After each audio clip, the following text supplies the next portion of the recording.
Debutto italiano per le nuove Polestar. Dopo la Polestar 1 ibrida, venduta in soli 1500 esemplari in mondo, nel 2020 Polestar, in piena pandemia, debutta sul mercato con la Polestar 2. C'è un fermo di quasi 4 anni e poi tutto insieme adesso 2 versioni davvero interessanti sul mercato, davvero, perché la 2 era una berlina e sappiamo che il mercato italiano non adora le berline. Oggi però arrivano 2 SUV, in realtà un SUV, la Polestar 3, e un SUV coupé molto particolare che scopriremo nel dettaglio della Polestar 4. Non vendiamo attualmente Polestar, ma ci stiamo pensando. Polestar sta pensando a un suo nuovo modello di distribuzione, non ho ancora deciso, però ne ho approfittato per provare e farvi toccare con mano e trasmettervi le sensazioni di questi 2 nuovi veicoli. Io sono molto curioso per quanto riguarda l'evoluzione tecnologica, sono 2 vetture completamente BEV di ultima generazione e non potevo non provarle e capire le differenze. E poi c'è qualcosa nel cuore sportivo di queste Polestar che davvero mi interessa e sto parlando dell'impianto frenante Brembo che vi farò scoprire. Andiamo nel dettaglio delle vetture. La Polestar 4 è un SUV coupé, una linea davvero particolare di grandi dimensioni, 4,84 m e quasi 2,13 m di larghezza, quindi la larghezza è un elemento incredibile anche per lo spazio e la volumetria nell'abitacolo. Quindi si confronta su un segmento già di vetture medio-grandi a un rapporto qualità-prezzo incredibile. La single motor dual range 272 cavalli, ma questa che è la versione top, che è quella che proverò, è la dual motor long range da ben 544 cavalli, 686 Nm di coppia, ovviamente elettrica con 2 motori.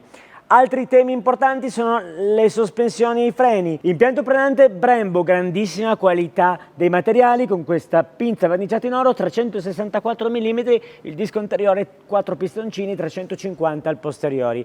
Soprattutto le sospensioni le proveremo, ne parlerò, con ammortizzatori attivi, quindi active dampers montati su una sospensione più tradizionale, a differenza della Polestar 3, per arrivare poi a quella che è la struttura della batteria, 100 kWh, quindi decisamente grande per permettere autonomie importanti. Lasciamo stare il dichiarato, però i 400 km anche con un pedino pesante si superano e lo proveremo agevolmente. Questa Polestar 4 è famosa per una scelta stilistica particolare, cioè l'eliminazione del lunotto posteriore sostituito da una telecamera per permettere di guardare attraverso lo specchietto posteriore. Questo serve soprattutto a conferire una grande abitabilità. Andiamo a scoprire l'interno. Grande uso di materiali riciclati, grande rispetto per l'ambiente. Questa è la vettura Polestar che ha la minore impronta di CO2 in tutto il suo ciclo produttivo, ma la cosa che mi stupisce di più sono i sedili posteriori. Uno degli elementi più interessanti della Polestar 4 sono i sedili posteriori, impressionante l'abitabilità, guardate lo spazio che ho a disposizione,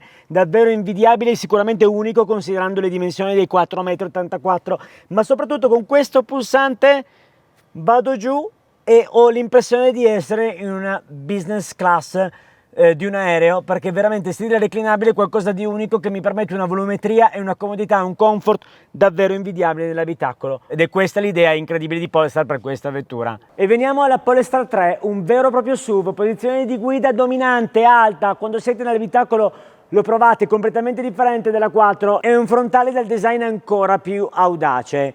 Sempre di altissima qualità l'impianto frenante, di nuovo Brembo, questa volta però arriva a 400 mm di dimensione del disco, 4 pistoncini, davvero rilevante dal punto di vista poi delle sospensioni e della tecnica si evolve, quindi abbiamo non solo ammortizzatori attivi ma sospensioni a doppia camera d'aria per avere un comfort e un handling ancora superiore. Le dinamiche del telaio già ottimali, oltre alle sospensioni che ho citato, sono enfatizzate da un sistema di torque vectoring totalmente innovativo. In particolare debutta un sistema a doppia frizione di Borg-Warner sull'asse posteriore. La versione dual motor ha poi 514 cavalli, meno della Polestar 4, però con molta più coppia. La erogazione sarà molto più pronta, ne parleremo, oltre 900 Nm, pensate su questa vettura, e la batteria ancora più capiente, 111 kWh. Cambia totalmente poi l'abitacolo, sia dal punto di vista del design, sia appunto della posizione di guida, assolutamente dominante, davvero proprio SUV per questo Polestar 3. Adesso però è arrivato il momento di provarle su strada le nostre Polestar. E vediamo come va la prova del giro veloce questa Polestar 4 con il motore da 540 cavalli dual motor e 4 ruote motrici. Il telaio è davvero buono, soprattutto gruppo molle ammortizzatore, ma anche l'inserimento strepitoso, l'inserimento di curva è ottimo. La spinta del motore è progressivo, non è eccessivo, nonostante i 544 cavalli non arriva cattiva, però è la precisione in curva che impressiona. Purtroppo, come vedete, la pista è leggermente bagnata con delle pozzanghere e questo non ci è di aiuto. Quindi precisione del telaio estrema, non è sportivissimo, ma è onesto, dove lo metti è molto composto per quello che concerne poi l'equilibrio e la percorrenza in curva. Bella davvero, l'impianto frenante è buono, anche se il peso della vettura si sente, quindi i Brembo fanno davvero il massimo per frenare la vettura. Credo che un uso prolungato potrebbe davvero stancarli. Quindi motore ottimo, inserimento di curva precisissimo, c'è una certa morbidezza nel telaio, ma sappiamo questo non è una vettura racing, ma la scorrevolezza è davvero buona. Il rilascio è un leggero colpettino dal punto di vista del gruppo motore, mina un po' la precisione. Quindi una vettura onesta, composta, non è stabilissima, perché se esagero la vettura dietro tende a muoversi. I controlli sono disinseribili, ma non in tutto, lo ricordo. Questo non significa però amminare l'onestà di quella che è la percorrenza e la qualità di guida di questa vettura. Riflette bene, come un po' già detto anche su strada. Vediamo il tempo intanto nel giro veloce, i valori del marchio. Quindi questa sicurezza, questa compostezza sono assolutamente attesi in un marchio come questo, che non costruisce vetture sportive, ma sono comunque vetture estremamente veloci. Adesso lo scopriremo nel tempo.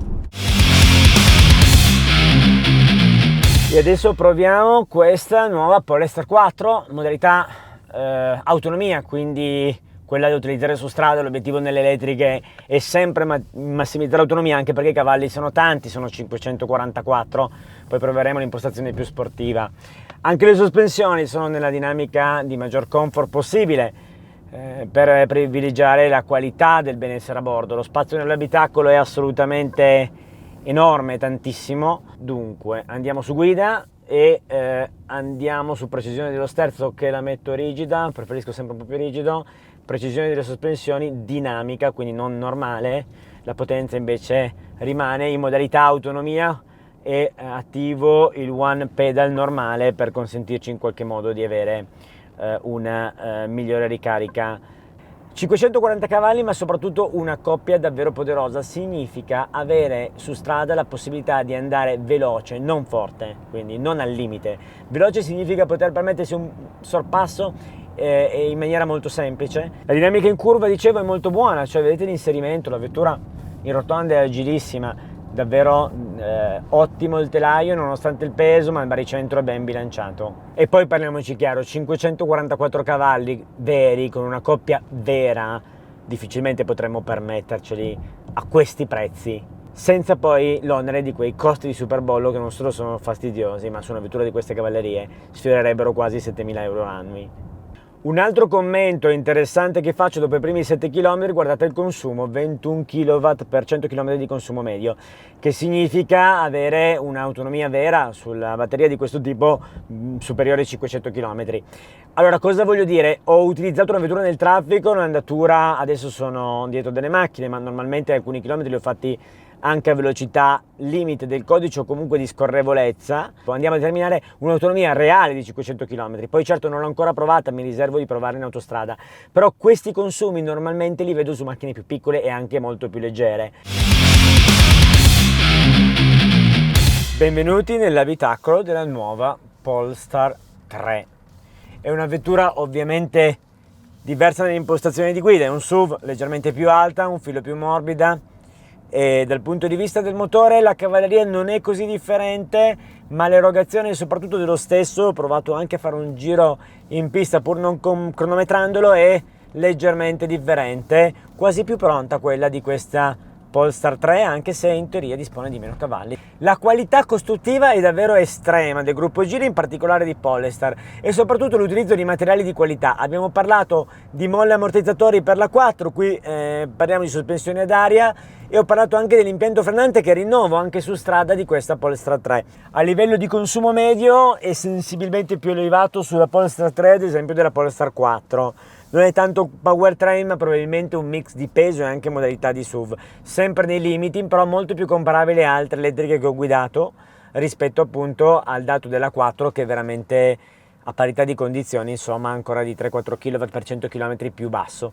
In conclusione, le Polestar 3 e Polestar 4 sono due prodotti davvero concreti.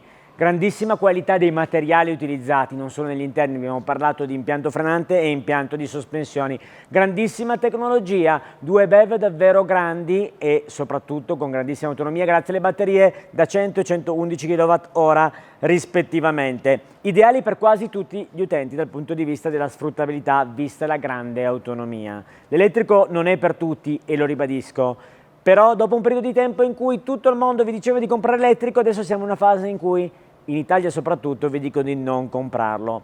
Io vi consiglio sempre una cosa, di testare il prodotto, di provarlo. Difficilmente riuscirete ad avere macchine con più di 500 cavalli, una coppia di questo tipo, a questi prezzi, con costi di gestione annua così bassi e soprattutto con l'assenza di bollo e superbollo che cuberebbero per diverse migliaia di euro, forse anche 6.000-7.000 su macchine di questo tipo, con prestazioni ideali per la guida di tutti i giorni e un grandissimo comfort di marcia e soprattutto qualità dinamiche, qua insisto, di Polestar davvero eccellenti. I tempi in pista lo dimostrano, con il grande tempo realizzato dalla Polestar 4, anche superiore alla Tesla 3 Performance, considerando una macchina di dimensioni differenti. La Polestar 3 non l'abbiamo provata in pista misurando il tempo, ma io l'ho provata e ho le sensazioni che qui le qualità dinamiche siano assolutamente a livello top per un SUV, considerando la coppia del motore e soprattutto quel torque vectoring che ho citato al posteriore, che migliora ancora di più le dinamiche di guida. Brava Polestar, due prodotti concreti di grandissima qualità e molto coerenti con l'immagine del marchio. Chissà cosa ne pensate, dovrei cominciare a vendere le Polestar?